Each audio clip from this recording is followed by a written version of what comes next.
Hey everybody, this is TJR. Grogo's joining us today. And if you're new to the channel, thank you so much for stopping by. On this channel, I like to discuss music and other aspects of popular culture. This includes film, TV, comics, and anything else that I feel I need to tell you about. And right now, we're going to do another edition of CD versus vinyl. This time around, we're going to discuss an amazing album by Steely Dan, and it's called Asia. Now, I've been a Steely Dan fan since high school, and Steely Dan is the band that graduated me from a greatest hits music fan to an album music fan. Prior to Steely Dan, I was basically a greatest hits person. I would buy only greatest hits albums. And I think I was probably in my freshman or sophomore year of high school when I became friends with a gentleman named Jeff Miller, who introduced me to Steely Dan. He kept telling me, "You've got to hear them."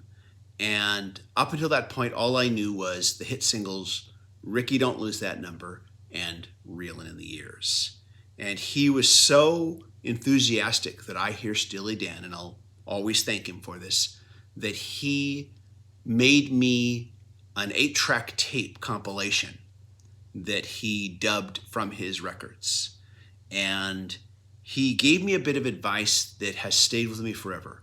He told me, aside from the 2 hits you're probably not going to like this music on the first listen. You have to give it at least 3 listens. And I thought to myself, what? I mean, shouldn't I know if something's good by the time I hear it the first time? I mean, do I have to hear it 3 times? But I discovered he was right. I didn't immediately fall in love with the songs on the first listen, but by the 3rd listen, I wanted to hear more, and I wanted to hear more, and I wanted to hear more. And that led me, of course, to pick up the albums, which I did. At the time that he made me that tape, of course, Asia had not yet come out. So when it did come out, I was very excited to get a copy of it. And of course, it's now considered a classic. It's considered one of their best albums ever. And it's an album that I had been thinking lately that I would like to get on vinyl.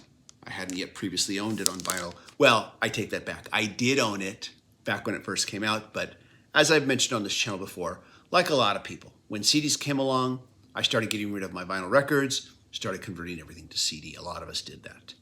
So it's been a very long time since I've owned it on vinyl. And Superfan and I, we were out shopping at an antique store. Antique stores are another good place to look for used vinyl records.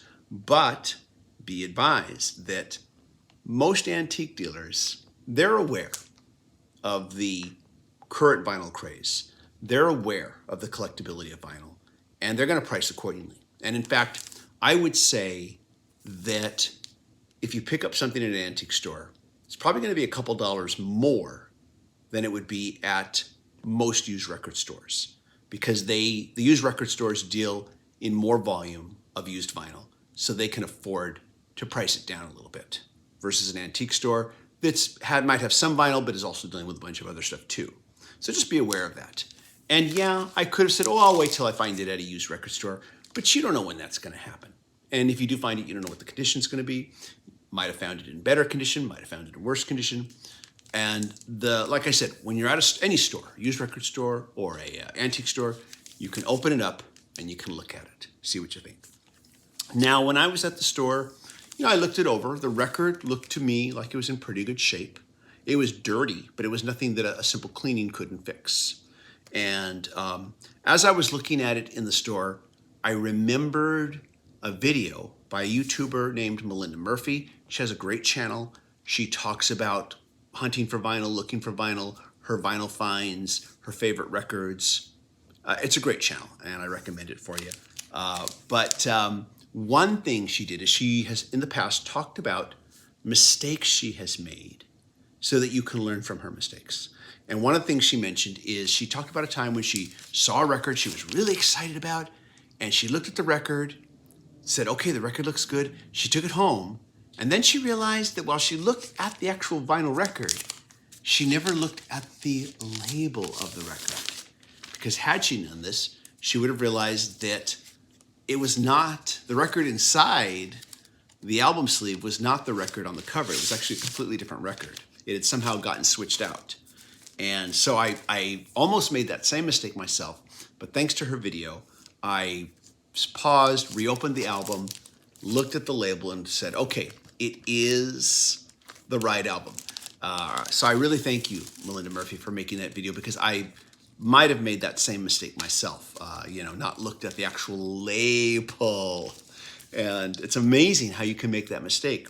Another thing I noticed was that when I was at the store, the actual package looked to be in pretty good shape.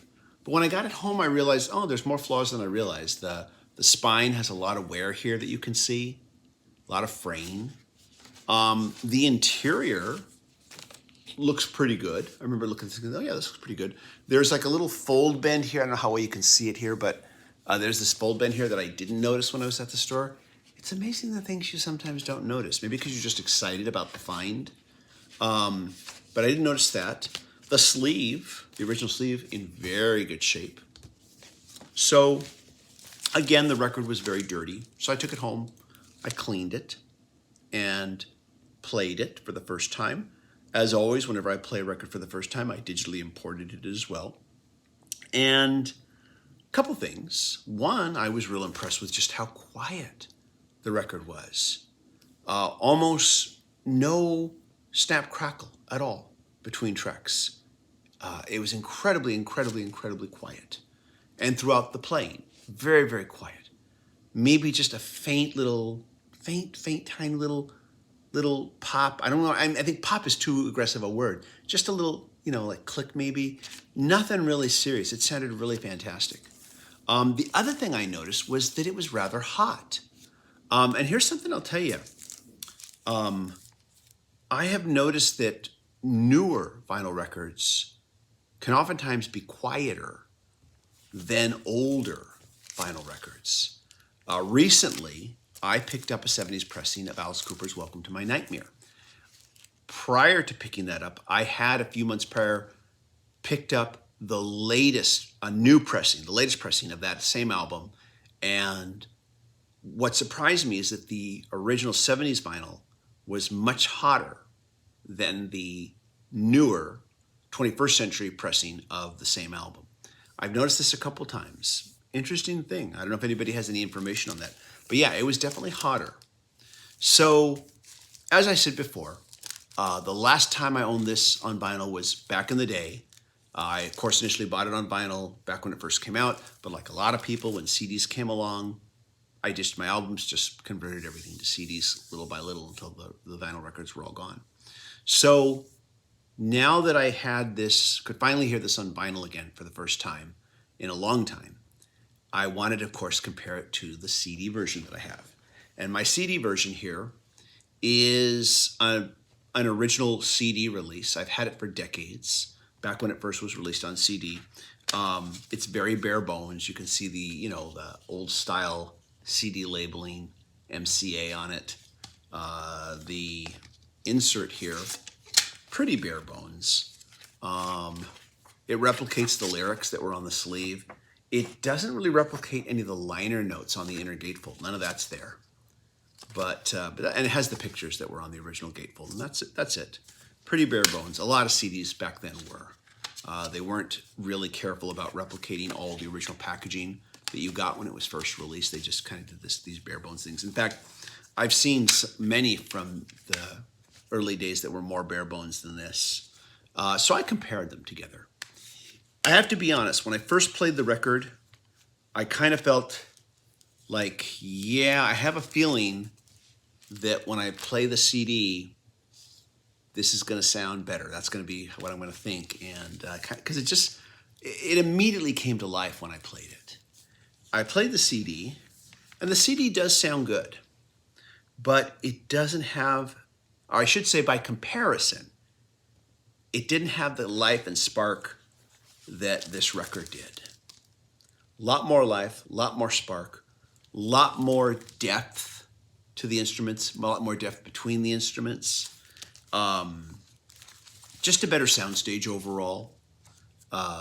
Definitely the record This record, this original early 70s pressing, I shouldn't say early, late 70s when it came out, but this original 70s pressing, and I know it is because of the label here. It's the exact label that I remember seeing back when it first came out. So I know it's an original pressing. Much better, a lot more live. Enjoyed it a lot more.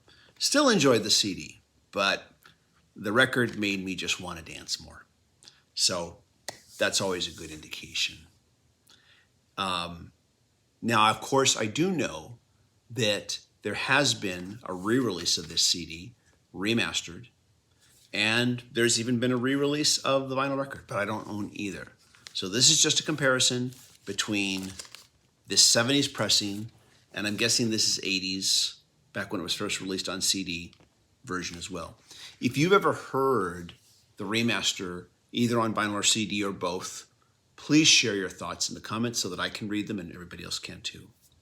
But this has been my used vinyl find for this week, is Steely Dan's Asia, an amazing album. It's great to hear it again on vinyl, and definitely, and for this edition of CD versus vinyl, the vinyl wins. But let me know your thoughts if you've made your own comparisons. Please share your thoughts.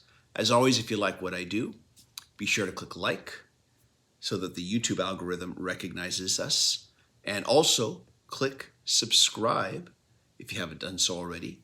And click the bell notification icon so you never miss a video.